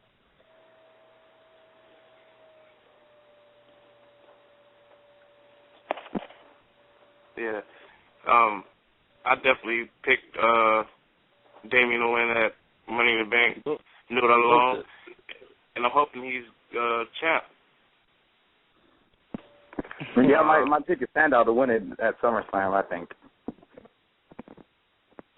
I'm gonna. Yeah, I don't know about that. I'm definitely gonna have my answer in a couple of weeks on who I think's gonna win. But the bum of the fucking week. My bum of the week already. Can I just do a bum of the week already? I know it is. Fucking bum Ryback. Fucking bum Ryback. Why in the fuck are you on my TV, bro? Mark Henry, you're my boy. Why are you gonna match that guy? Ryback is such a bum. I actually heard an interview with Goldberg, and Goldberg's a bum too. But Goldberg, basically said it what everybody else is saying. Ryback is a ripoff. Ryback is trash. He's garbage. All you can do is gimmick matches. Just fire him. WWE. Who cares? He's not making no money. He's not making no money. Well, here's my thing. If they're going to run this whole Be a Star campaign bullying people, why are they making him bully people? It makes no sense. That's funny. No about that. friggin' sense. Yeah. I'm going to... Yeah. Imagine the kids on the playground. I'm just trying to be like Ryback. Blame it on WWE. Get that lunch. We all know how Toby feels about Adam Cole. We all know how Toby feels about Adam Cole. I'm saying fuck Ryback. Hashtag fuck Ryback. Hashtag Ryback, get off my TV. Mysterious might be calling. Mysterious might be calling. Mysterious might be calling. Yeah, I know. You better stop Ryback. Mysterious Mexican's going to rip you a new one. Hey, Mysterious, if you like Ryback, I got one thing to say to you, bro. Hashtag don't be a sheep. Dude, that's his boy. Ryback's his boy. He's a Goldberg fan, too, so I'm going to say fuck Goldberg. Mysterious Mexican is a man. Dude, I love Goldberg and Sting. Mysterious Mexican likes some good wrestlers, but he likes pretty bad ones, too. He likes a lot of bad ones. He fucking called Johnny Yuma Heath Slater. Well, I'm sure there was good reason. Oh, that's funny. What did he say, though? What was the comment? Well, we were at the PWG show, and he was like, Heath Slater, what it be? I do remember that. 3MB. That'd been funny. 3MB. Did he call Kyle O'Reilly Sheamus Jr.? He did. Sheamus Jr.? That's funny. So, just wait, Toby. At the PWG show, just wait. Which Josh should go to, by the way? Because if you want to watch some real professional wrestling, not downing any other independent scene out there, come to PWG this Friday. I wish I could, but, I got to open the door the next day. Better go at 1 o'clock, then. Yeah, we're going to all show up, I guess, at 1 o'clock. That's going to be awesome. I wish I lived in that apartment right there so I could just like sit out like a lawn chair and then go back in and play video games until like 6:30. Why don't we all chip in and buy one? Just pay a monthly. I know. We should. I wonder how much they are. A blowout on the pink apartments. But like, if we did that, they'd probably move the venue like a month later. Like, sorry, no more Rosita. We'd be like, fuck. Now we're in a fucking pink apartment. Hey, guys, you guys might get mad at me, but I'm going to give somebody props tonight.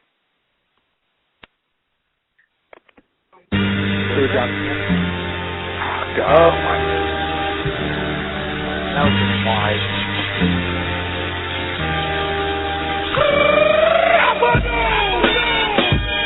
Yeah, you can turn that off now. Holy shit! I don't need that much John Cena. Holy moly! Get enough of it shoved down our throats on Raw. I gotta go on props on this little promo that he did a nice promo tonight. No bullshit. I don't like. I still fast forwarded through it. Is it entertainer? And Daniel Bryan is a professional wrestler. I definitely agree with that, but I don't know if you guys agree with me on this part. I don't know if you guys agree with me on this part. His promo was actually good tonight. I quote Toby, "Holy moly." What he did is true. Hey guys, breaking news real quick. My girlfriend just said that she talked to Danny at PWG, and they want to move locations to get a bigger venue. They just can't find a location with the same atmosphere, so they're keeping it there for now. But we might be up for a move so they can go to a bigger venue. There you go. Breaking news. Oh wow. They just need to find. I guess she said they'll be willing to move, but they want to find a bigger venue, or if they can find one. But for how about the Great Western Forum?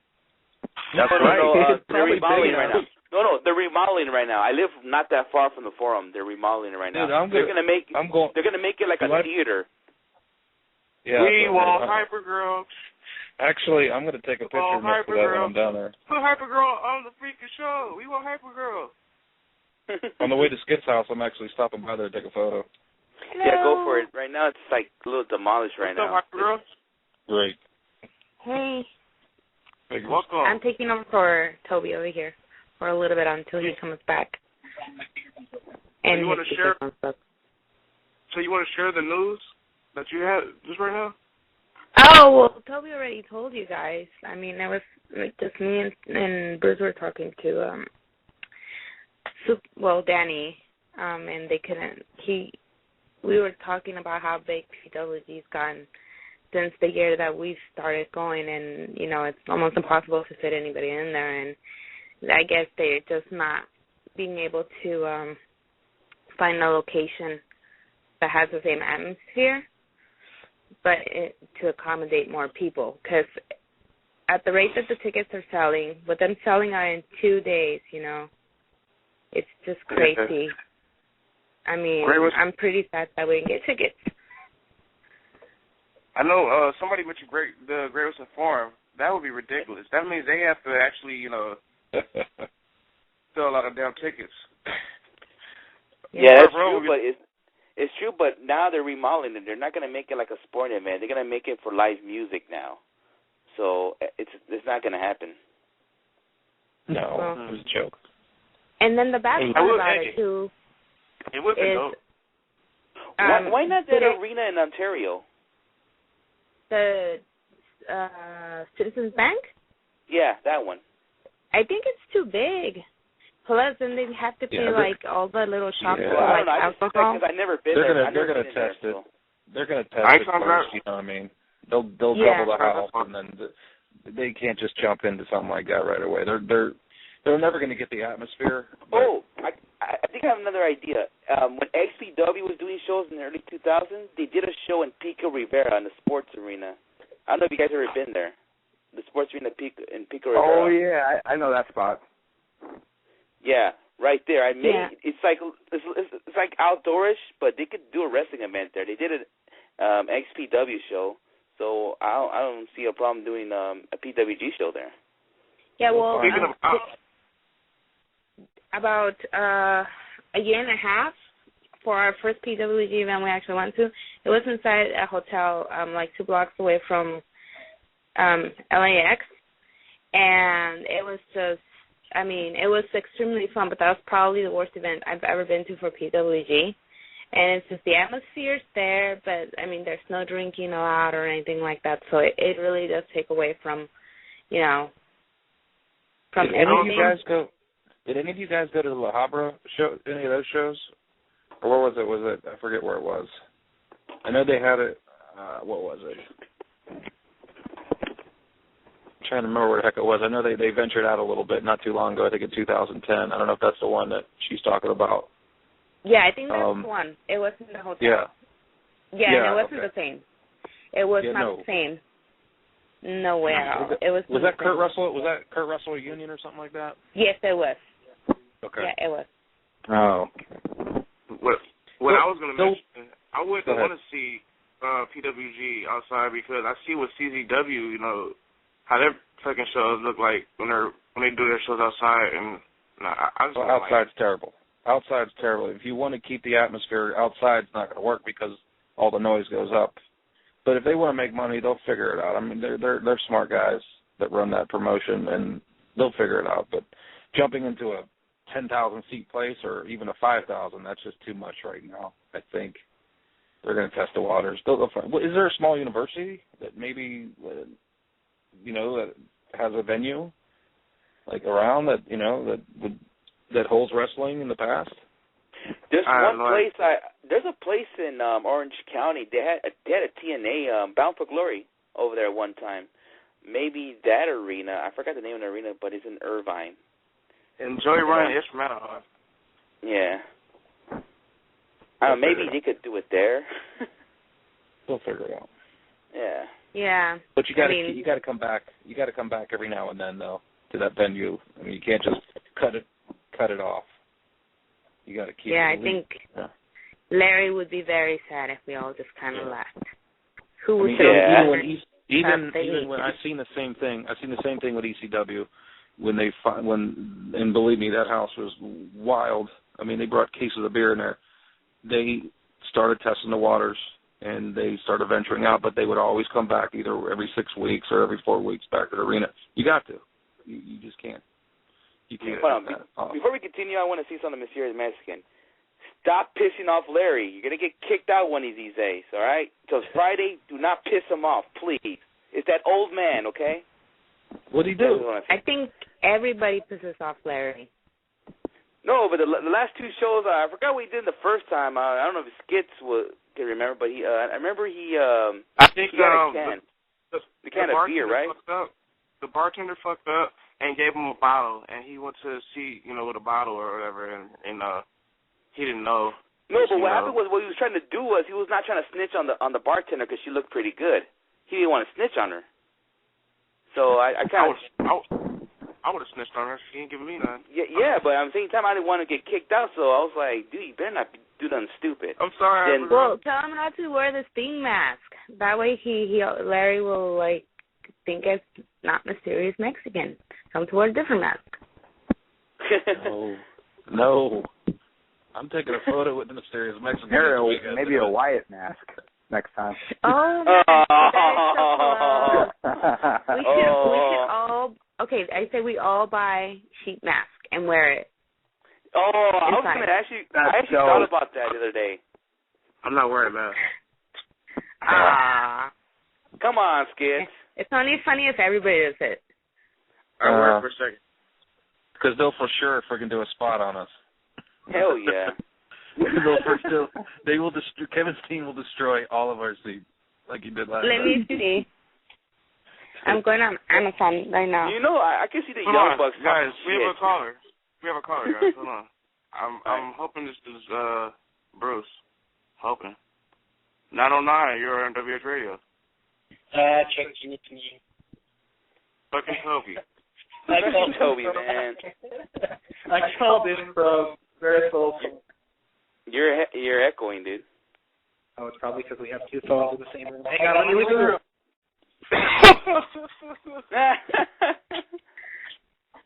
I'm gonna have to put one of you guys on mute, you guys go speaker or something. No, here you go. No, because the speakerphone on my phone is broken. That's why I had to call in on her phone. So. Okay, I just looked it up. The sheet masks are only $4.99 on Amazon. We for sure need to give that one to Mysterious Mexican because he's a big sheep. But the thing is, we won't get it in time. Well, if we do Prime, I think you get it in 2 days, so we might. Well, I still got to buy my Battle of Los Angeles ticket, so. How much are the sheep? $4.99. That's it. That's crazy. Yep, that's it. $4.99. How much is are you selling for? Like $7, $8? Wait, is it Amazon Prime? It's not Prime, but I'm sure we can get faster shipping. I was gonna say if it's Prime, we get free 2-day shipping. Yeah. Real quick, to all of our listeners, call us if you got any questions, 760-454-1107. Tweet us at WrestlingHeads. Any questions about tonight's Raw, anything else that's on your mind that's going on in professional wrestling? Sorry to cut everybody off, but I know it was in the middle of the John Cena promo talk. Hold on. I want to talk about Raw today. I consider the Real Americans and the Uso match an upset because I thought the Usos were going to beat them. I'm going to get to that. Too. Huh? We're definitely going to get to that match. Yeah. But real quick. Go ahead. Now, go ahead. Do we got to do skits? Go for it. No, I was going to say about that tag match.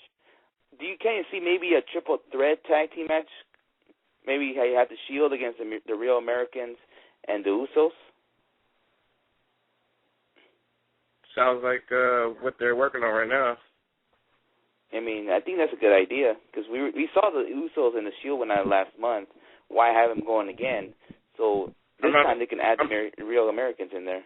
I'm not a big fan of the Usos. They can kiss ass. They fucking block me on Twitter. Fuck them. Hey, I'm not gonna lie. They're gonna win the tag belts pretty soon. I got the feeling they're gonna end up beating the Shield. So they're gonna beat the Shield, and then the Wyatt family are gonna beat the Usos for those belts. The Real Americans deserve to be the tag team champs. The Shield is kind of falling apart. They don't even get that much pop no more like they used to. I don't know if I'm the only one. They will. Notice that? You know they will. They're not giving up the Shield right now. They're going to do something. They're going to be part of something. Well, I see it this way with the Shield. They're because due to the backstage heat, they're kind of like giving them a break in the way. They're giving more love to the Wyatt family than the Shield. So that's how I see it. Wyatt family, awesome. I don't buy that heat shit at all. They're building something for SummerSlam. They're going to be involved in that main event somehow or another. I don't know. When you post on Twitter about Randy Orton joining the Shield, that's a dumb idea. I think that's a dumb idea, to be honest with you.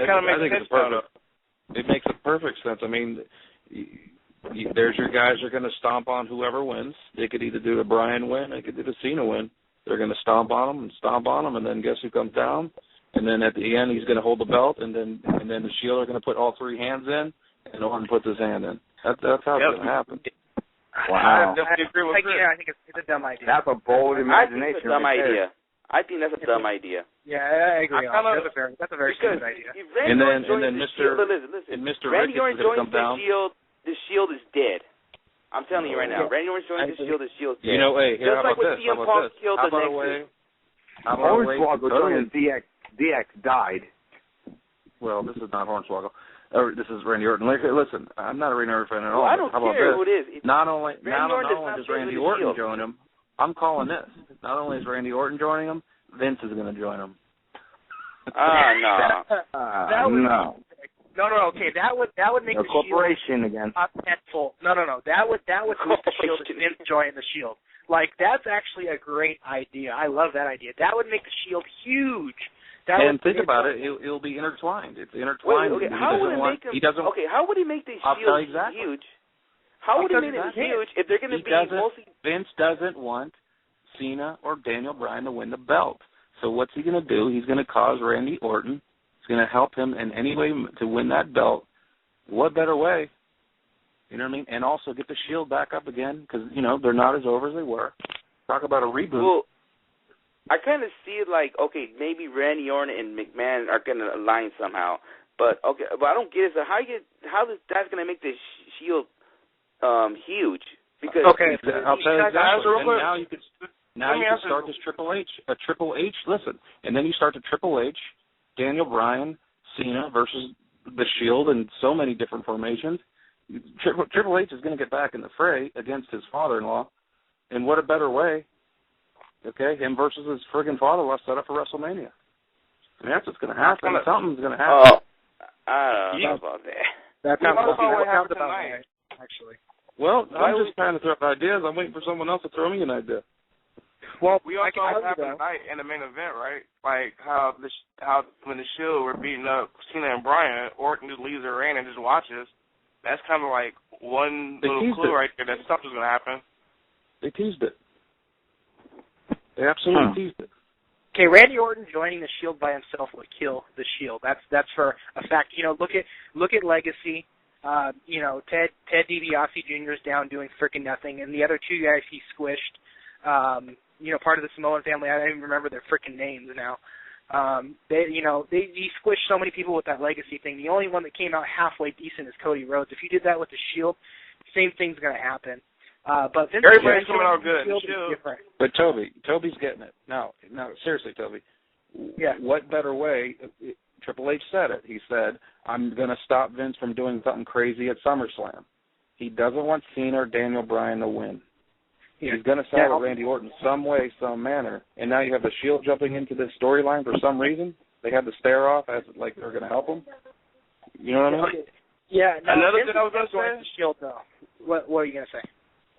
Necessarily, Orton doesn't have to be part of the Shield. He can just be like a friend, Well, how else would we? Oscar, how would you book it? I want to hear how Oscar will book it. Okay, what do you want me to say? Like, what would you do? How would you book it? How would I book it? I would just let the Shield do something else. Like, I would have maybe like Daniel Bryan win, have McMahon come out and try to send like Orton to come try to cash it in on him. So, and I really want Daniel Bryan to walk out with the title. I really do. I don't want no fucking Randy Orton. We all do.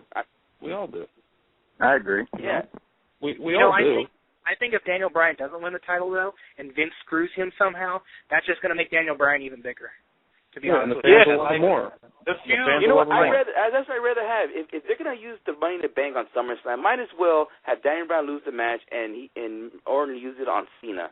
Might as well. Fuck it. Because I'd rather stop it. It's good. This out. Even if Daniel Bryan wins the title at WrestleMania and Orton still cashes in on him, the feud still continues. He's still in the title scene. He's still going to get a chance to get the title back. Okay, but it builds another feud. But can you feel bad for Daniel Bryan? He had an 18-second match at WrestleMania 28. So Oscar, that's what you call the chase. You're going to give him an 18-second WWE title run. It builds another feud, though. It's working because you love him. We all love him. We all want him to be champion for 700 years. What if this works? But the chase is what we're watching here. What if this works? Like something never happened before. Let's just say McMahon sent Orton to cash in, right? Yeah. Okay. Orton tried to do that kick move he does, the little bunt kick, whatever he does. Daniel Bryan reverses it and he does the label lock on him and make Randy Orton taps. Then they could start a feud right there between Orton and Same way, Daniel Bryan. Either way, it's going to be a feud regardless. He can cash in and win, or same thing, feud. There you go. Here's the thing: Cena's not going anywhere. So what do you do with Cena after that? You know what I'm saying? Cena can take a break. He's going anywhere. Cena can take a break. Listen, go tell. Yeah, go tell hang out with the fellas more. Yeah, I was going to say WWE's payroll. I was gonna say him and Nikki can go somewhere and film some Total Divas or some shit. Hey, by the way, Skip is a big Total Divas fan. By the way. I noticed. I thought Oscar was. I always look up on Facebook. That Hey. Oscar's like watching Total Divas. I'm not gonna lie. Sometimes I wish the show goes longer. Wait, I got a perfect. Hey, Oscar, that's what she said. No, I just figured out a booking, you guys. This is it right here. All right, after SummerSlam, Vince McMahon reinstates the draft for no fucking reason, breaks off all the brand, and Cena gets drafted to Total Divas. Oh shit. There you go. Yeah. Next week, and the week following that, they'll be filling up a high school We didn't get field to house. mention about Brock Lesnar coming back tonight in the middle of Punk and Curtis Axel's match. Basically, CM Punk was going for the win, but then I believe Paul Heyman jumped in the ring or something like that, and of course, Brock Lesnar's music hits, and he does his little, jumping and shit, and he runs down the ring, and they go at it. You know what? Let me take that back. Curtis Axel put him out the ring, and CM Punk gave him to go to sleep, and he got the chair. It's about to hit him, and he missed, and that's when Lesnar basically kind of destroyed Punk, got him back in the ring, and beat the shit out of him with the chair. And next week on Raw, we're going to see CM Punk versus Paul Heyman. Okay, I got a little problem with this. Okay, this whole rivalry between CM Punk and Brock Lesnar. It seems like they're making CM Punk look weak. We never seen anything that has CM Punk has the over edge to Brock Lesnar. It's always Brock Lesnar always kicking his ass at the end. I thought this was going to be it when CM Punk had the chair. I thought he was actually going to beat the shit out of Lesnar, but no, Brock Lesnar's always been the stronger man. So I don't know. I don't know. This rivalry is Lesnar's like beating Punk. He's beating Punk at fucking SummerSlam. I'm calling it. That's how I'm seeing it too. He's going to beat Punk, and they're going to have a rematch sometime. Right, but I'm talking about this rivalry right now between now and SummerSlam. Why haven't CM Punk got the upper edge on Brock Lesnar? Brock Lesnar's a beast. You know what I was thinking about? I was thinking about how if Brock Lesnar were to beat CM Punk, Taker returns. But then again, I'm thinking about the Wyatt family situation and how now it's going to be like a Ring of Fire match or in the Inferno match. Yeah. I don't know why he even called it a Ring of Fire. That's kind of weird. But it hasn't been confirmed yet. CM Punk is somewhere saying this. I am the best in the world.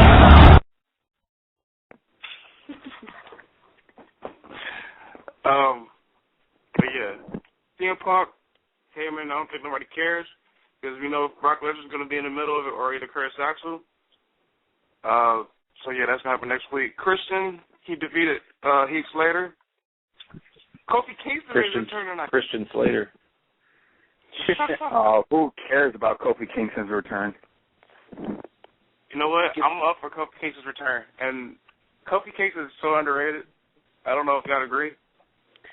He's the Bastion Booger of the WWE. No, hell no. Right now, I got to No, come on. All right, Josh, you might be upset. You might get upset with me, but I think he's the top mid-card babyface. Like I would like to see him feud with Curtis Axel for the Intercontinental title, or Dean Ambrose for the U.S. Or actually, we just saw that already. But he is. If you take out RVD, who else you got? Yeah, that's Kofi Kingston. Yeah, he's the perennial intercontinental guy. I don't see him going any higher than that. You'll never see him get a WWE or World title shot. If he's going to give him a title match, it's going to always be either for the Intercontinental or the U.S. belt. So, how about Kofi's new attire? Yeah, X-Pac.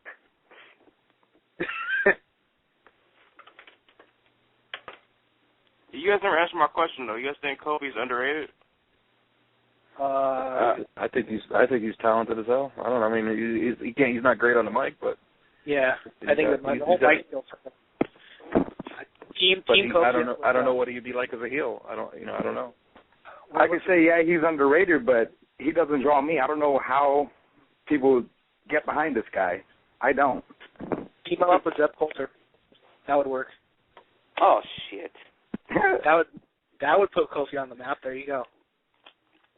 Give him a mouthpiece. That's all he's missing, basically, is a mouthpiece. And make him believable.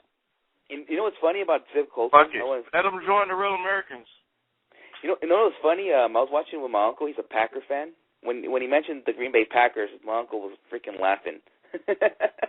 And I was yelling. I'm like, "Oh shit! They're talking smack about your team, your Packers," you know. And he also mentioned about the offensive lineman who got hurt. He's out for the year. They mentioned that. I don't know if my uncle heard about that, but on Raw. But I think Cole's even mentioned it about like they needed. We have an offensive line or something like that because their top lineman is out. So I don't know if you guys caught that. Good. Fuck the Packers. Who cares? Hey, go Dodgers. Yeah, we can talk about those guys though. That's right. But what do you guys think? Like, you know, Kofi, he's basically from Africa, right? That's where they say he's from, right? And Ghana. Yeah. Whatever. Yeah, somewhere out there. Jamaica, wherever they want them to be from. Zeb Colter, you know, brings him part of their staple, and they can basically have Kofi part of that staple with the We the People stable. It makes sense. He's not for. What do you guys think? Okay. It wouldn't make any sense, and I guess it'd be funny. It would make Cesaro's over there. No sense. That's what I'm saying with Cesaro there. It makes no sense, so why not just make it even more nonsense, you know? We, the people. We, the people. We, the people. Jeez. Hell yeah. I love that. It's so awesome. Zeb Colter is money. That guy is just, he's by far the best manager since Bobby Heenan. He is just freaking money. Agreed. The wife Paul Heyman? Paul Heyman's very good too, yeah. I'm not going to discount anything Paul Heyman does, but there's just something about Zeb. Paul Heyman is Paul Heyman. That's just what we expect from him. But Zeb Colter is not. Paul Heyman is. It's almost like he's playing Paul Heyman as his real life character. It's not. There's not too much different. You know, I seriously doubt Zeb Colter is some redneck racist. You know, he's actually portraying a character which is different. You know, Paul Heyman and Paul Heyman's on TV character are not too far apart from how he is in real life. To be honest with you. Yeah. So, yeah. So, Layla and Kaylin went at it. AJ kind of gets involved. Layla gets the win. The white no family, reaction from the crowd whatsoever, though. You guys saw my tweet about that match between Layla and Kaylin? You guys didn't see my tweet?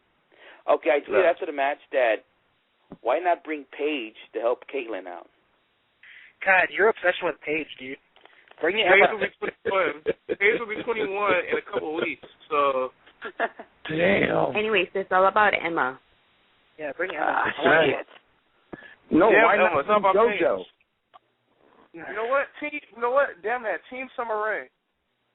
No, I will be telling you. Eva Marie. Eva Marie. He's hot. Okay, guys, hang on. Okay. Do you guys think Summer Rae is hot? Yeah. Yes. Yeah. Okay. See, Bob, you're screwed. Told you. No, I think she looks like a witch. That nose is weird. Summer Rae is hot. I haven't even looked at her nose yet. And she can wrestle. I'm sorry, I haven't looked at her nose yet.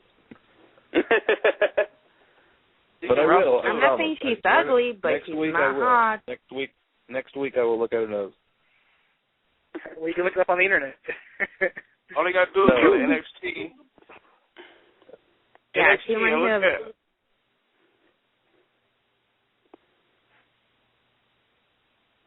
Okay. I was going to say, look at her early stuff on NXT.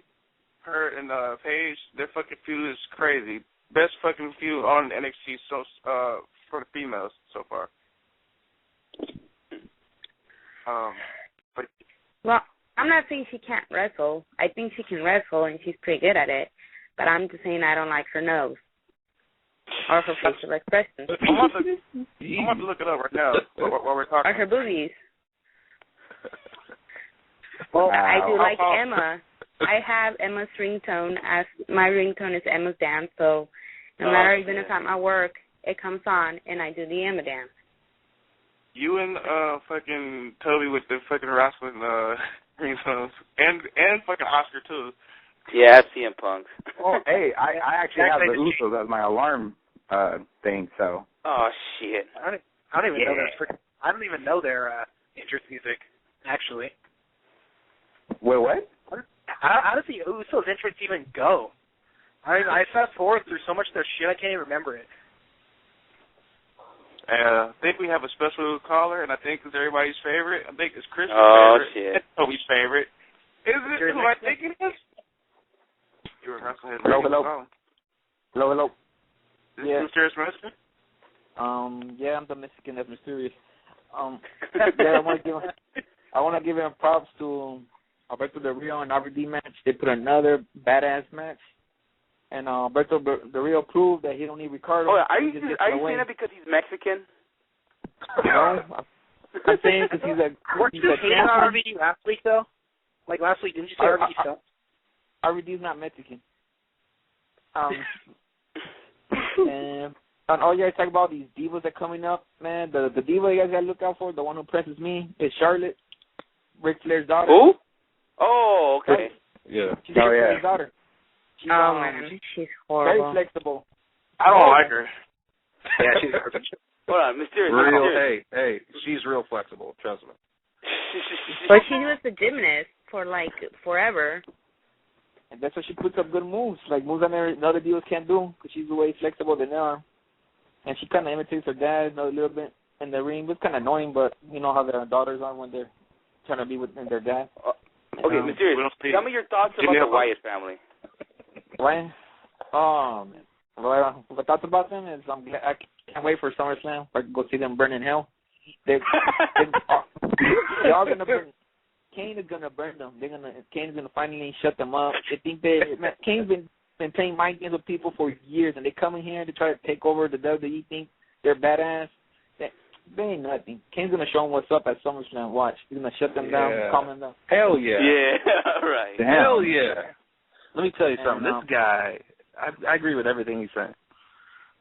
Yeah, on the show today, he's kind of lame because of the Green Bay fans. They're kind of lame and quiet, and when the fans are in it, and they when Don Bryan came out, nobody hardly was saying yes, like it kind of pumps you up to watch the show. And today was kind of like, but the crowd was not into it, so it was like it's hard. You can't wrestle, and everybody was starting booing Cena. Yeah, that's true. I think the loudest pop was you Let's can't Go wrestle. Packers. Wait, what about Ryback? What about Ryback? Ryback. I don't know what they're doing with this guy, but I like his bully character. I like when he punked the other guy last time. He was an indie wrestler too, from I don't know from where. But that was funny when he threw him against the table and he bullied him. His character is okay, but all these it kind of annoys me a little how they're like making him like a chicken and stuff like that. But I still like him a lot. And I like his character a lot. Mysterious. I have a question, Mysterious. Can you do me a favor? I won't do you a favor, but answer your question. What is it? Oh, trust me, you gotta do me this favor. He's hardcore, boy. He's hardcore, man. Go to your drawer, right? Pull out your Ryback shirt, get a lighter, and put the thing on fire. Because Ryback sucks. I'll do that I'll do that only if you guys buy the sheet mask, give them to me, and I'll burn those afterwards. And then we call it even. Well, we're gonna buy you one too. Yeah. No, he got to wear the stinger. Yep.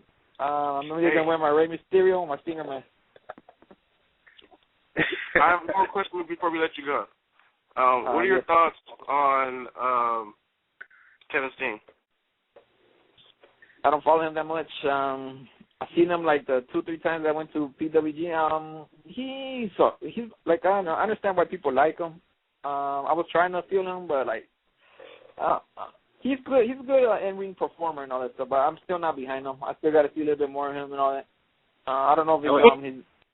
Wait, one quick thing, Mysterious Rex. Did you hear that the shout out you had?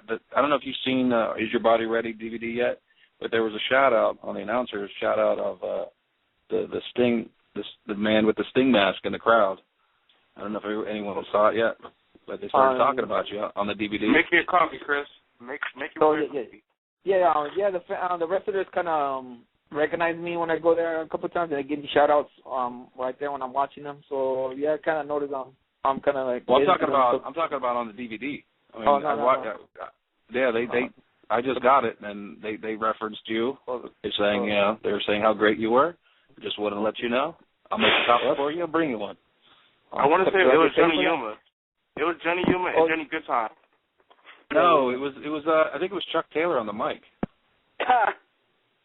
When he was doing the announcing. Yeah, because Chuck Taylor does commentary. The Yuma and Good Time don't ever do commentary that I'm aware of. Yeah, I think it was Chuck Taylor.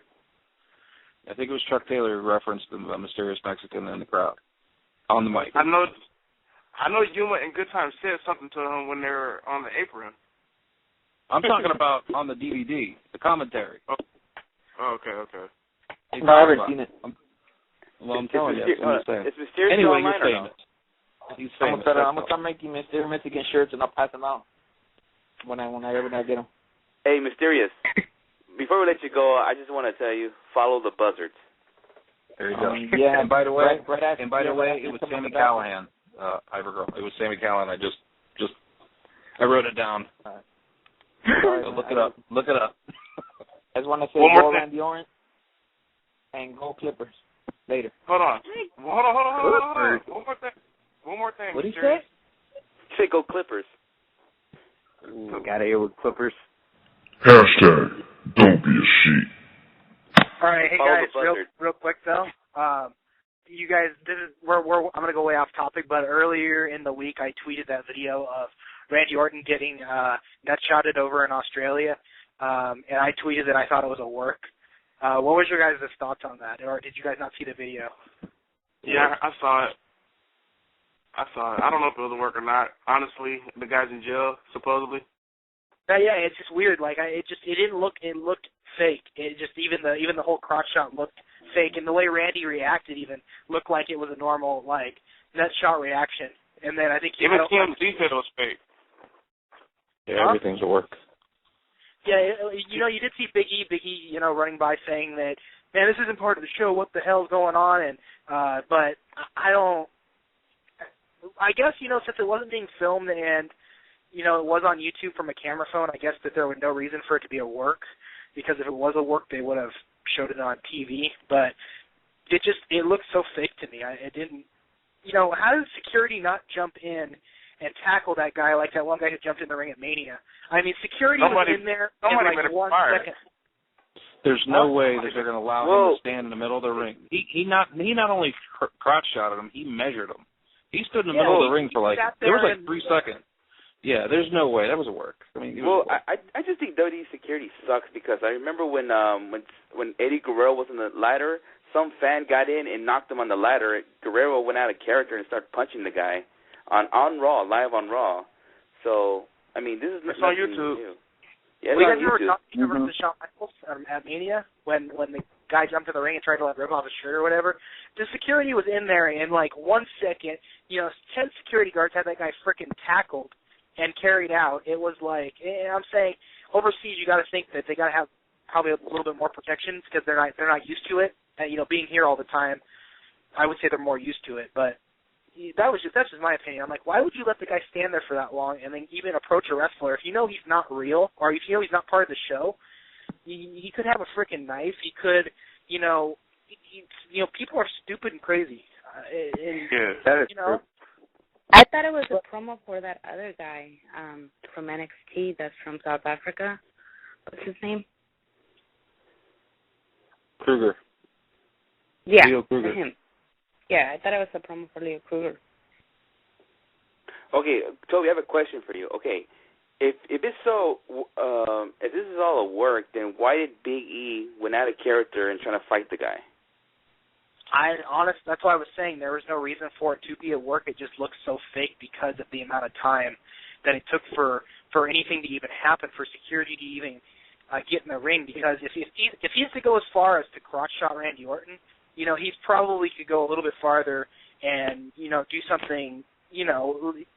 That was they're lucky it was just a freaking crotch shot. And if he looked if you look, he really doesn't hit him in the nuts. He hits him like in the hamstring, next to the nuts. Yeah, and Randy Orton sold it. Like he sold it. That's the only exactly. That's what I was saying. Yeah, you saw the same thing I did. It looked like he was trying. He really didn't hit him in the nuts. Crotch shot.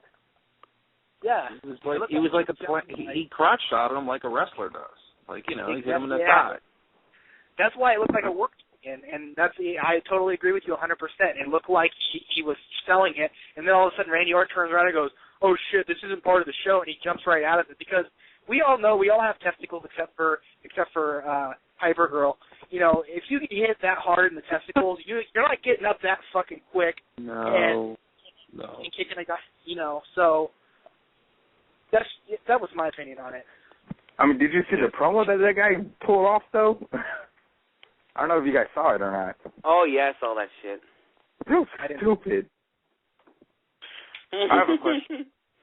I know Chris saw it, and I'm pretty sure some of you guys probably read about it. The BJ Whitmer getting injured. With the neck injury that happened this past weekend, Mike Bennett gave him the power driver outside to the apron. And he basically hurt his neck. Did he break it, Chris? No, they said it wasn't broken. Supposedly he might have a herniated disc in his back somewhere. But they released him for the hospital. That's the only thing I've heard. But I thought I read I don't know. His face fine. Like that it wasn't. They thought he might have broken it or herniated something, but it ended up they're going to have to do tests. From a person who's had surgery on his back, they release him in the hospital, then you go to your doctor, and they're going to make him go to the States, and then he'll probably get an MRI on his back. But if you herniated disc, they're not going to, you know what I mean, they're going to want to, find out exactly what the deal is. But he just tweeted that he's got furthermore tests this week. He's going home. So I'm going to take a guess. Okay. Well, I'm planning to go to Wrestling Cares event, and he's scheduled to be there. So. Wait, so who's injured? BJ Whitmer. He's lucky he's alive. I mean, that was a legit. I don't understand doing that spot. I mean, it just doesn't make sense, especially with Mike Bennett. I mean, at least they should have thought of something else. You don't fucking power drive a guy like that unless you got to ask. All I gotta say is get well. He needs to get well.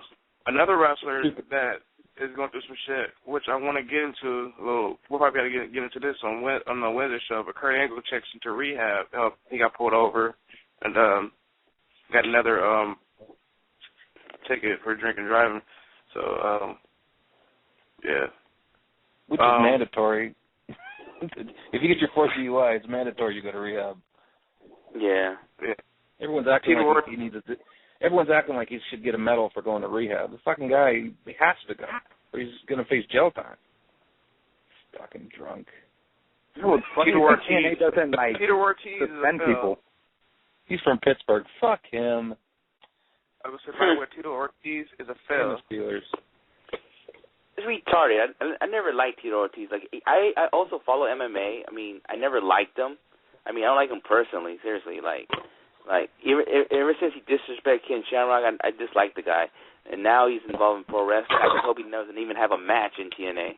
I mean, I maybe Chris will know what I'm talking about. Chris, you remember when ECW first came in TNN? Yes. Yeah. Okay, remember they kind of used them. They even said on the DVD, the Rise and Fall of ECW, where they basically had them just to promote that stupid rollerblade show. Yeah. That's what I kind of see with TNA now, trying to promote the Bellator. Yep. So that's what they're doing. I mean, obviously. So that's a bad move for TNA.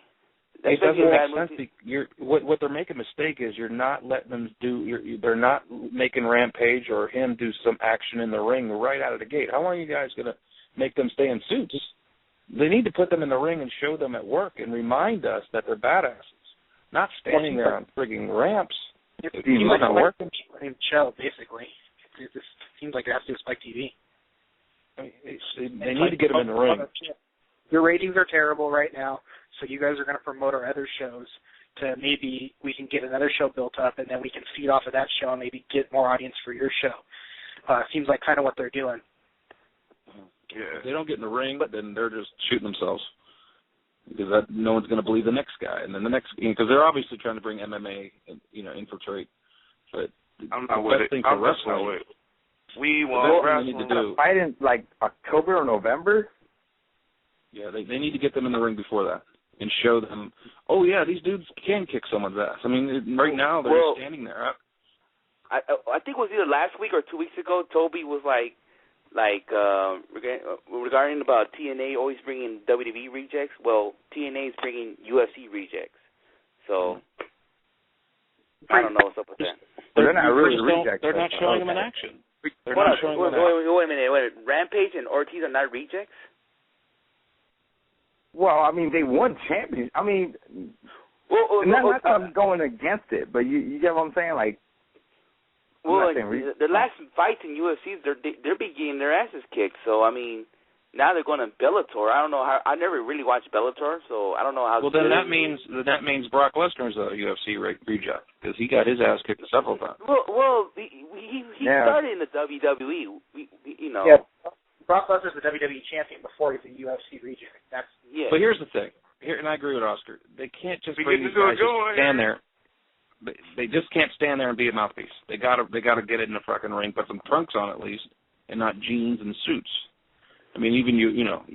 I don't know if I know want what they're gonna do. Ortiz in a wrestling match. Hey, gentlemen, we got 3 minutes left here on the show. I guess we should do what we do before our discussion show. Real quick, everybody go check out the website, WrestlingHeads.com. It's coming soon. It's supposed to say coming soon when you go there. It's going to be coming soon. It'll be there like mid-August. Facebook.com/WrestlingHeads. Check us out. Also, if you want to listen to the show again, blogtalkradio.com/WrestlingHeads Radio. Follow us on Wrestling Heads. Follow me at WHKits. Go ahead, gentlemen, and put your Twitters out there.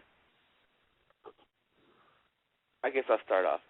You can follow me at Sinister632. Available anytime. You guys, any questions, just hit me up. I guess I'll go. Josh, at Josh, best in the world, BITW 4789.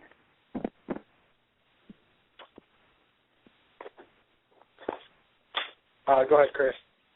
Sorry, I don't know who's even on. I don't know what to go. Follow me at ROH Code. And listen to Wrestling Heads Radio next show. Yeah. All right.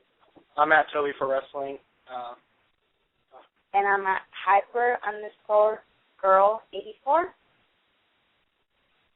Yeah. This Wednesday is going to be a crazy ass show. We got Candice LeRae. We got Peter Avalon. It's going to be ridiculous. That's all I'm saying. Candice LeRae, Peter Avalon, ridiculous. And we also going to share our predictions for PWG and some more talk, what's going on in professional wrestling. So be sure to listen on Wednesday. I can't wait. Ridiculous show. Anybody got anything to say before we go off? Go Drake. Go Dodgers. Yeah, go Dodgers and follow Mysterious Mexican. No, I'm just playing. Don't follow Mysterious Mexican. Go Dodgers, 15 minutes on the road. Fuck yeah. Let's go Dodgers. They better win the World Series. Fuck this shit. Damn right. Y'all crazy. But yeah, into Wednesday, I'm Skits. We got Chris, Toby, Hypergirl, Oscar, and Josh, who joined us today. And we're out. Thank you guys for having me. Yeah. What time is it? WH Radio.